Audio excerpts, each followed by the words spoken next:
Our next question comes from an anonymous viewer who says, I watch the Angelic Initiative videos and I have a question.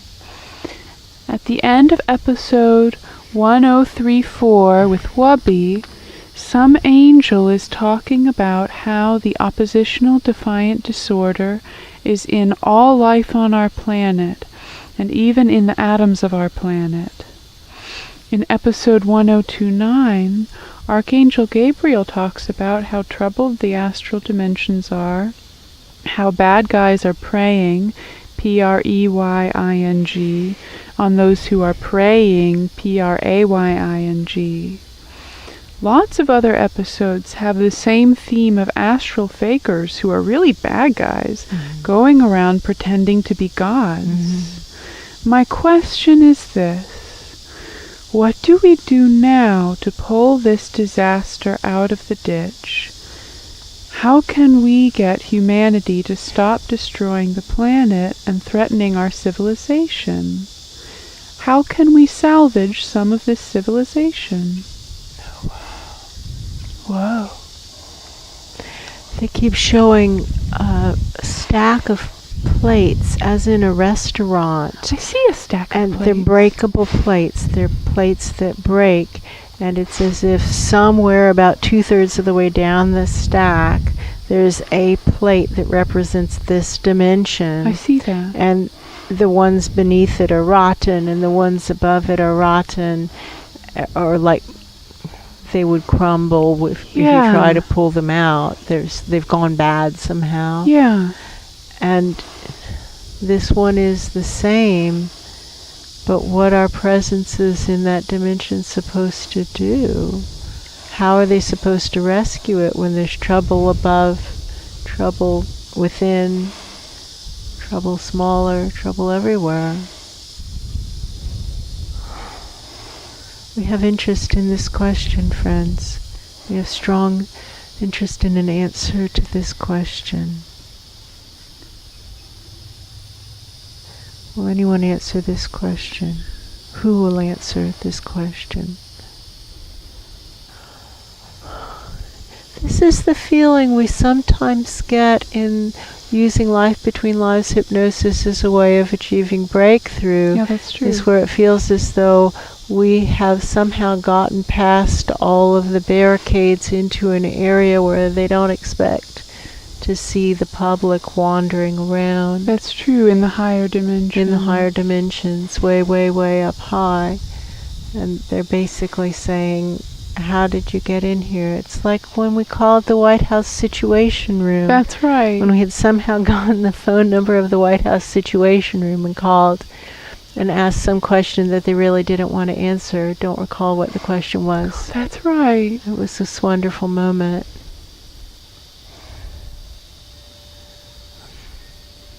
What do we do when the astrals are full of fakers and they're telling people that they're gods and they're telling them to do really bad things? And there's oppositional defiance everywhere in the atoms. What do we do? All the things I hear sound like platitudes. I hear it sounds like a scene from Oliver Twist, where the little children are banging their silverware on the table, but it sounds like justice, justice, the little people calling for justice. Oh. I can hear that. What now? What do we do? We ourselves, we don't have that feeling. We ourselves, we love divine presences. And that's true. Really just want to be where they are. That's it, really. That's true. What now?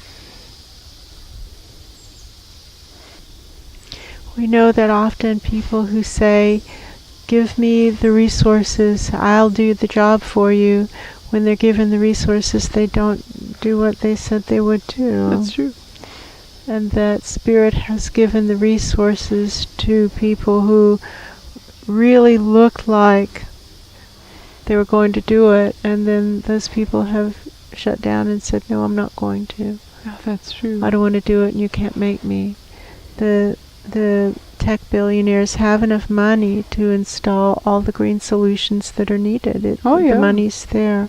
And it was consolidated into few numbers of hands so that the people could just do it. They had the authority to do it. Just do what the situation calls for? Just install the green solutions so that civilization can get over this hurdle and continue. Oh, that's true. But what the angels have been saying since 2010 or whatever is put down everything else, deal with this, and then you can go back to everything else. But you've got to deal with this, and now we can't go back because it's already broken enough that there is no going back. That's true. But it's going to get so much worse if we don't deal with this, and it doesn't seem like we're going to deal with it.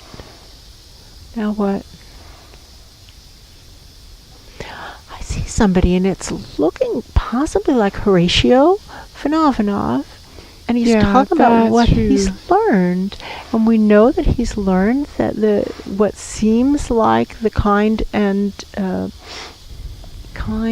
painless solutions, that they don't work because humanity doesn't acknowledge them, and that's true. Humanity just, I think he's saying, hurtles. And so maybe they need to learn it the hard way, is what he's saying. That's what he's saying.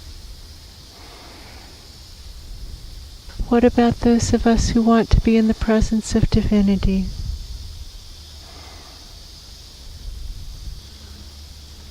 Wow, it's so quiet. It's just, they just keep holding the same advice that they have said so many times to so many different people, as that's true. Exercise, volunteer, don't do drugs. Don't do drugs.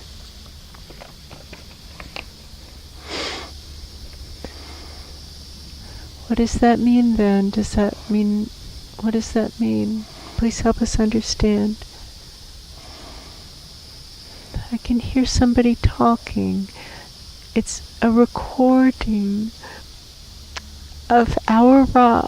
Yes, that's true. And it's his voice that says, it isn't likely that our attempts to change society will result in societies actually changing, but our attempts to change society are good for us. That's true.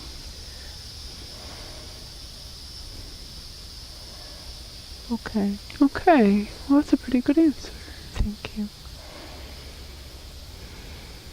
The question is, what do we do now to pull this disaster out of the ditch? I think they're saying it isn't going to be pulled out of the ditch. Yeah, I think that's what they're saying. Okay, go on. And that's to look for the gifts in all situations is an important part of finding peace in our hearts. That's and true. To say, well, this is going to go down really ugly, but that we don't, as individuals, stop trying to keep it not ugly. That's that we as individuals continue to try, even in the face of an awareness of it's not looking good. Because you never know. And because our attempts to change the situation, they're good for us. The next part of the question was, how can we get humanity to stop destroying the planet and threatening our civilization? I think they're saying it's not looking good for that. That's true. And the last part was, how can we salvage some of this civilization? They look very interested in that. Yeah, that's true. They Upstairs, really do. Way upstairs. Way up there, they really have strong interest in salvaging something. Maybe that's what they're looking at now. How can we salvage something?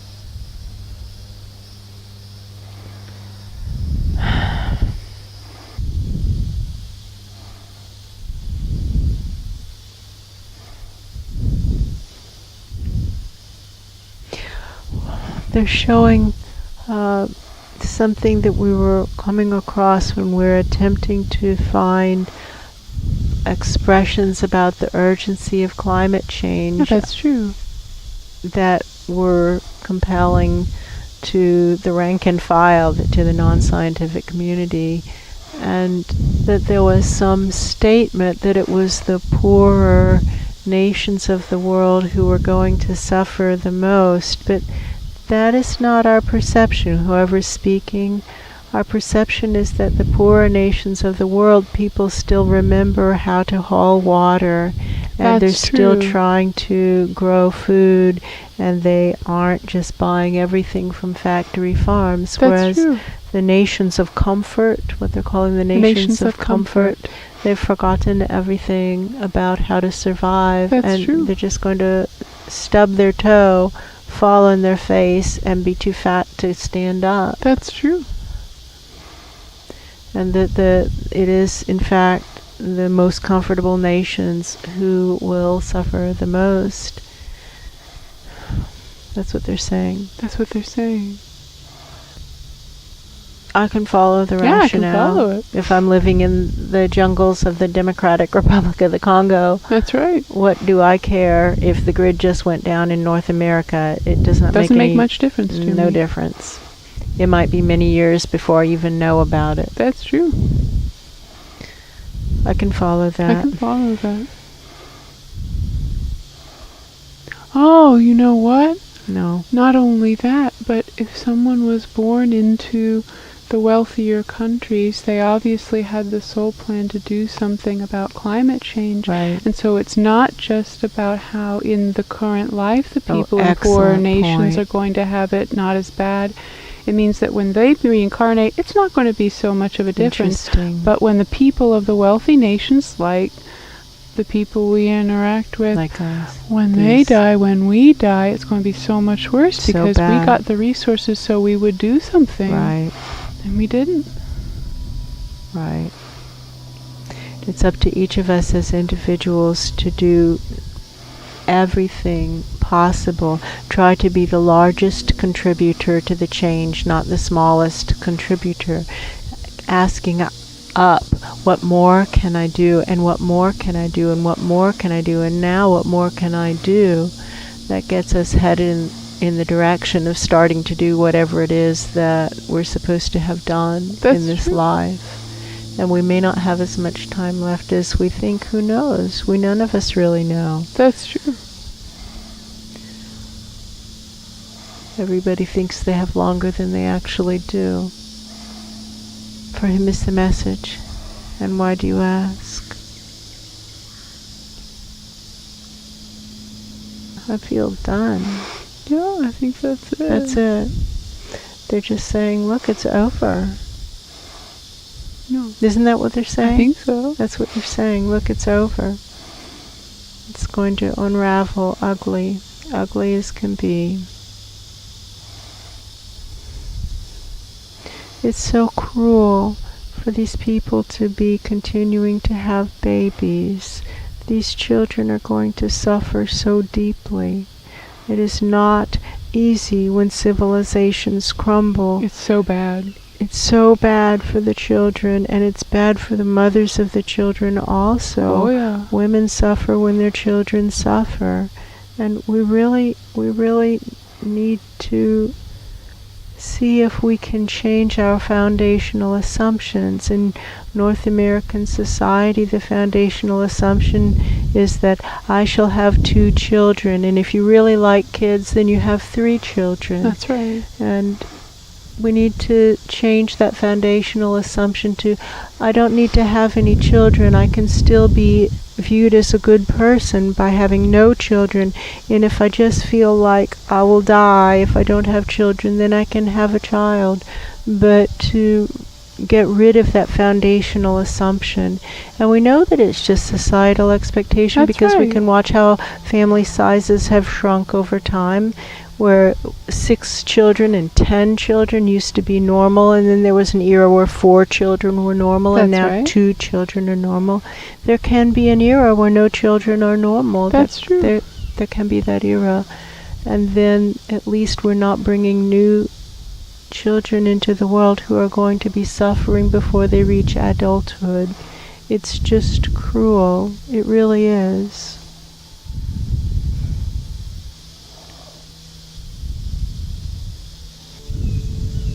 Wonder what that big coffin is. It's probably bigger than we think. Probably a whole lot bigger than I'm thinking. All right.